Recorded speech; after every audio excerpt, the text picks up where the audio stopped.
जय श्री कृष्णा। कैसे हैं आप लोग फ्रेंड्स? आज की चर्चा जो होने जा रही है बेहद ही महत्वपूर्ण होने जा रही है। आज हम चर्चा करने जा रहे हैं शनि और राहु के बारे में, क्योंकि जैसा कि हम सभी लोग जानते हैं शनि जो होते हैं न्यायाधीश होते हैं, दंडाधिकारी होते हैं, और राहु जो होते हैं इनके अनुयायी होते हैं।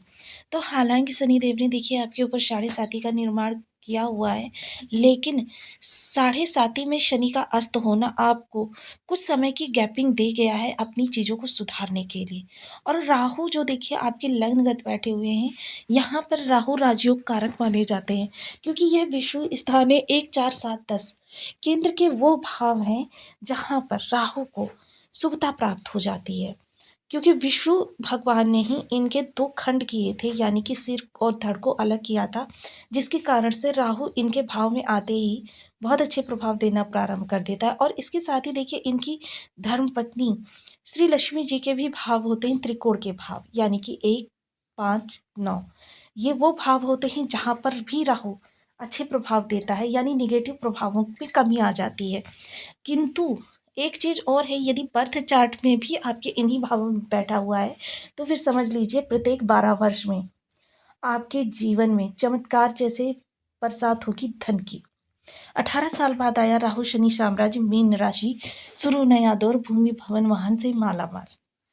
तो देखिए ये किस प्रकार से स्थितियां बनने जा रही हैं कि आपको राहु ने जब लग्नगत बैठे तो राहु ने क्या किया, क्योंकि ये शनि के अनुसार कार्य करते हैं और साढ़े साथ ही चल रही है। आपके अंदर षड्यंत्र, माया इस तरीके से भर दिया कि आप सही चीज़ों को समझ ही नहीं पाए।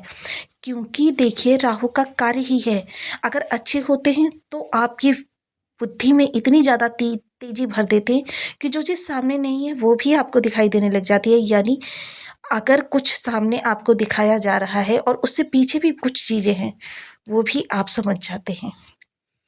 तो ये वो लोग होते हैं जो पर्दे के पीछे का मंथन भी समझकर उसके अनुसार कार्य करते हैं और सदैव विजेता होते हैं।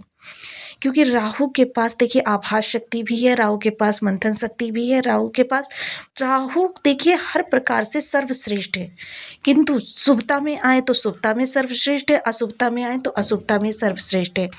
कि अब ये अपने भाव परिवर्तित करने जा रहे हैं और अपने कारक स्थान पर जा रहे हैं, क्योंकि ये विदेश के भाव में जाने वाले हैं और विदेश के ही कारक होते हैं। तो राहु देव इस समय आपके द्वादश भाव में जाएंगे। अभी तक इन्होंने आपको संशय में रखा, भ्रम में रखा, लेकिन इस दौर में भी उन लोगों ने विजय पाई जिन लोगों ने अपने भ्रम को, अपने संशय को अपने काबू में किया, अपने डर पर विजय प्राप्त की। तो देखिए कुछ ऐसी स्थितियां जब निर्मित होती हैं तो व्यक्ति एकदम से अपराजेय बन जाता है। राहु यहाँ पर आपको अपराजेय बनाने के लिए ही बैठे थे। किंतु देखिए आप लोग कमेंट करते हैं, बहुत से लोग कैसे कमेंट करते हैं कि जिनको प्रभाव नहीं प्राप्त होते हैं। ये वो लोग हैं जो किसी डर में जीते हैं, लोगों के षड्यंत्र के आगे हार जाते हैं। राहु डरते नहीं हैं, हारते नहीं हैं। राहु के सुप्रभाव प्राप्त करने हैं। राहु से संबंधित भावों में आपको यदि विषमता देखने में आ रही है तो आप अपने व्यवहार, अपने आचरण और कुछ ध्यान से देखिए, क्योंकि साढ़े साती होती है व्यक्तित्व का आईना दिखाने के लिए। साढ़े साती ने अभी तक आपको बहुत परेशान कर लिया, किंतु यदि आपने खुद को रहस्य बनाया होता, खुद को किसी के आगे उजागर नहीं किया होता, अपनी रणनीतियों को गोपनीय रखा होता, तो फिर आपके लिए स्थितियां बहुत उत्तम हो जाती। किंतु शनि देखिए साढ़े साती बनाते हैं, शत्रुता उत्पन्न करते हैं, कर्ज में फंसाते हैं, आपके सामने अनावश्यक खर्चे लेकर आते हैं, आपकी वाणी के द्वारा कुछ ऐसे शब्द आपसे कहलवाते हैं। ये सब कब होता है? जब आपके अंदर किसी के प्रति शत्रुता जागती है। पहले शत्रुता जागती है, फिर आपके मुँह से शब्द निकलते हैं, फिर रिश्ते खराब होते हैं और वही रिश्ते कटुता बढ़ती बढ़ती बढ़ती बढ़ती कि क्या होता है कि आपको चक्रव्यूह में फंसा देती है। चक्रव्यूह होता है राहु का, क्योंकि न्यायाधीश कभी दंड देने स्वयं नहीं जाता, उसके अनुयायी ही दंड देने का कार्य करते हैं। अब जब देखिए इनकी स्थिति परिवर्तित होगी तो विदेश के कारक स्थान पर जाते ही राहु विदेश संबंधी कार्यों में आपको अप्रत्याशित रूप से सफलता प्रदान कराएंगे। और वहीं शनिदेव जब राशि परिवर्तन करके आपके लग्नगत आ जाएंगे तो देखिए ये आपके लिए थोड़ा सा दुर्योग भी कहा जा सकता है कि लग्नगत शनि का आना, खुद से खुद को दूर करना, क्योंकि शनि देखिए जिस भी भाव में आते हैं उस भाव से संबंधित चीज़ों से आपको अलग करने का कार्य करते। शनि का ध्येय यही होता है कि शनि जब जिस भाव में जाते हैं, देखिए हम आपको पहले भी अवगत करा चुके हैं, शनि जब जिस भाव में जाते हैं वहाँ से संबंधित आपके लिए थोड़ी सी कटुता ही लेकर जाते हैं। क्योंकि शनि जाते हुए अच्छे लगते हैं, यानी जब जाते हैं तो जिस भाव से संबंधित कार्य होते हैं उस भाव से संबंधित चीज़ों में आपके लिए सुधार लेकर आते हैं। अब जाते हुए शनि यानी कि आपको द्वादश भाव संबंधित, यानी कि आपकी शत्रुता कोई बहुत बड़ी हुई है, कोई बीमारी घर में लगी हुई है, या आपके विदेशों से जुड़े हुए कार्य पेंडिंग चल रहे हैं, तो इन सब चीज़ों में अब आपके सुधार होना प्रारंभ हो जाएगा। हालांकि शनिदेव जो हैं अस्त अवस्था में चल रहे हैं, किंतु अभी ये पूर्ण रूपेण अस्त नहीं हुए हैं। पूर्ण रूपेण अस्त ये 8 मार्च को होंगे। क्योंकि जब भी कोई ग्रह अस्त होता है या अपनी अवस्था का परिवर्तन करता है, एकदम से नहीं करता है। शनै शनै शनै शनै कुछ लोगों को देखिए 24 तारीख से ही इसके प्रभाव मिलने प्रारंभ हो गए। अब कुंडली में जैसे कुछ इनकी स्थिति है, तो ये सब चीज़ें आपके साथ हो जाती हैं। तो अब आइए थोड़ा-सा चार्ट पर भी सूत्र के साथ समझ लेते हैं चीज़ों को कि आपके लिए किस तरीके से ये शुभता या अशुभता पूर्ण होने वाले हैं। तो बने रहिए हमारे साथ इस वीडियो में, एंड तक आपको बहुत कुछ जानने के लिए मिलेगा। वीडियो बहुत ज्ञानवर्धक होने वाला है। कि लग्न में 12 नंबर बना हुआ है तो ये राशिफल आपके लिए। यदि कुंडली में कहीं भी चंद्रमा के साथ 12 नंबर बना हुआ है तो ये राशिफल आपके लिए। कुंडली ना होने की स्थिति में आप इसे नाम राशि से भी देख सकते हैं। यदि अभी तक आपने अपने इस चैनल को सब्सक्राइब नहीं किया है तो प्लीज़ सब्सक्राइब कर लीजिए, वीडियो को लाइक कर दीजिए, चैनल को शेयर कर दीजिए। इससे होगा क्या कि हमारे आने वाले हर वीडियो की नोटिफिकेशन मिल सकेगी आपको सबसे पहले। एक प्यार सा कमेंट करना बिल्कुल ना भूलें। कमेंट से हमें बहुत मोटिवेशन मिलता है, हौसला मिलता है, और ये पता चलता है आप और क्या जानना चाहते हैं। तो देखिए, राहु शुक्र बुध की युति हो रही है आपके लग्न से। गुरुदेव जो आपके लग्नपति होते हैं बैठे हुए हैं आपके पराक्रम भाव में। मंगल देव आपके सुख भाव में बैठे हुए हैं। केतु महाराज सप्तम हाउस में बैठे हुए हैं। शनि सूर्य बैठे हुए हैं आपकी विदेश भाव में। तो अब हम चर्चा कर रहे हैं राहु शनि की। तो देखिए, शनि जब यहाँ पर आ जाएंगे तो उसके बाद में शनि क्या करेंगे, आपको स्वयं से दूर करने का कार्य करेंगे कि आप परिस्थितियों के वश जो आपने ये 2.5 साल में फेस किया है, इससे इतनी ज़्यादा हताश, निराश, परेशान हो चुके हैं कि अब आप लोगों को देखते ही उनसे डरने लगेंगे। मतलब ऐसा डरना नहीं कि आप उनसे जाकर कहीं छिप जाएंगे, आप लोगों से बात करने में झिझकने लगेंगे कि पता नहीं कौन सा शब्द किस तरीके की स्थिति को क्रिएट कर दे। अब ऐसा भी नहीं होगा कि आप बोलेंगे ही नहीं, कि मतलब आप बहुत शब्दों का चयन गंभीरता से करेंगे। अब इस गंभीरता को मौन रहना भी कह सकते हैं कि आप मौन रहकर ही सामने हो रही स्थितियों का अवलोकन करेंगे, जिसके प्रभाव से क्या होगा कि अब आपके जीवन में परिवर्तन होता हुआ दिखाई देगा। इस समय आप बेहद कर्मठ व्यक्ति भी रहने वाले हैं। चीज़ों को बहुत गहराई से मंथन करने वाले भी व्यक्ति हैं। इस दौरान आपके संबंधित चीज़ें जो भी हैं, ये स्वास्थ्य से संबंधित चीज़ें, देखिए स्वास्थ्य के प्रति बहुत सतर्कता रखिए। खान-पान में बिल्कुल लापरवाही मत कीजिए। इस दौरान स्वास्थ्य के प्रति सचेत रहना भी बहुत आवश्यक है आपके लिए। वहीं इनकी जब शनिदेव की तृतीय दृष्टि पराक्रम भाव पर जाएगी, तो पराक्रम संबंधी निर्णय, देखिए निर्णय हो सके तो इसी दौरान ले लीजिए पराक्रम संबंधी। क्योंकि शनिदेव देखिए दृष्टियां हैं विच्छेदात्मक। बहुत कठोर परिश्रम के बावजूद भी उतना आपको पारिश्रमिक नहीं प्राप्त होता। हालांकि इनका कोई नक्षत्रपति या इनका राशिपति शुभ अवस्था में चला जाए तब तो नहीं कहा जा सकता।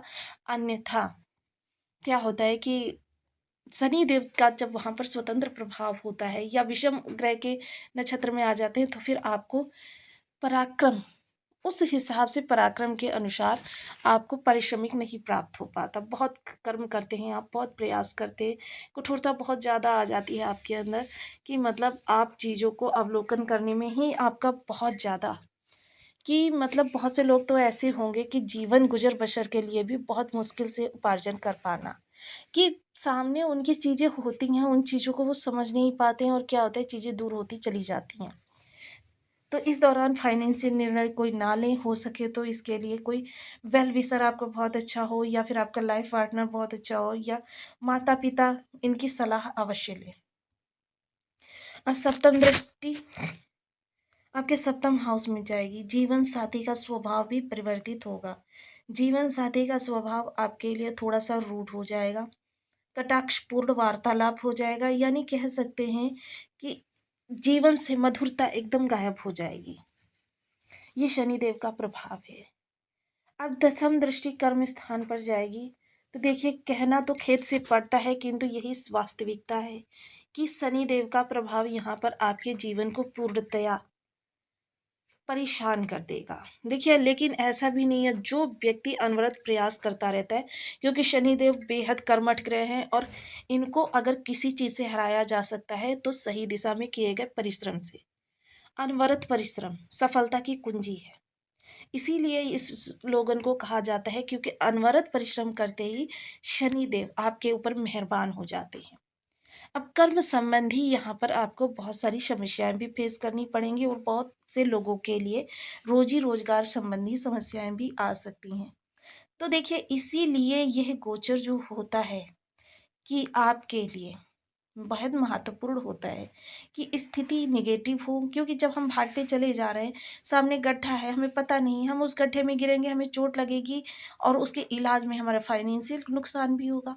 किंतु जब हमें पता है कि सामने गड्ढा है तो हम उसी गति से अपनी रफ्तार को धीमा करेंगे और संभाल कर उस स्थान से निकलेंगे, जिससे क्या होगा कि हम नुकसान से बच जाएंगे। तो देखिए, कर्म संबंधी यहाँ अधिकारी वर्ग की वजह से आपको समस्या हो सकती है, आपके कर्म स्थान पर थोड़ी सी प्रॉब्लम फेस करने में आएगी। अब साढ़े साथी के द्वितीय चरण का शुभ प्रभाव यानी कि इसकी अरिष्टता को कम करने के लिए कुछ प्रयास किए जा सकते हैं, जिनमें से देखिए कुछ विशेष उपाय हैं।